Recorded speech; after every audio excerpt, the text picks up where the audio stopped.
జరగబోతున్న పట్టభద్రుల ఎన్నికల్లో ఓటు ఎలా వేయాలని మిత్రులకు చెప్పదలుచుకున్నాం. అన్ని ఎన్నికల్లాగే ఈ ఎన్నికల్లో కూడా మనం ఓటేస్తాం. కాకపోతే ఈ ఎన్నికల్లో ఈవీఎంలు ఉండవు, బ్యాలెట్ పేపరే ఉంటుంది.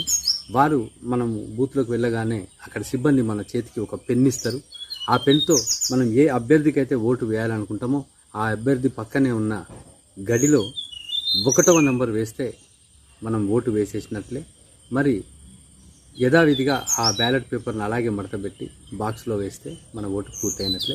ఇందులో ఉన్న ఒక సదుపాయం ఏంటంటే ఎమ్మెల్సీ ఎన్నికల్లో ప్రతి ఒక్కరికి కూడా మనం ప్రియారిటీ ఇవ్వవచ్చు. మనం అనుకున్న అభ్యర్థికి 1 ఇచ్చి 2వ ప్లేస్ ఇతనికి, 3వ ప్లేస్ ఇతనికి, 3వ ప్రాధాన్యత, 4వ ప్రాధాన్యత అని వరుసగా అందరికి ఇచ్చే అవకాశం ఉంటుంది. నేను చెప్పే బెస్ట్ సజెషన్ నాదేంటంటే మనం ఏ అభ్యర్థికి అయితే ఓటేయాలనుకుంటామో ఆ ఒక్క అభ్యర్థికి 1 వేస్తే సరిపోతుంది.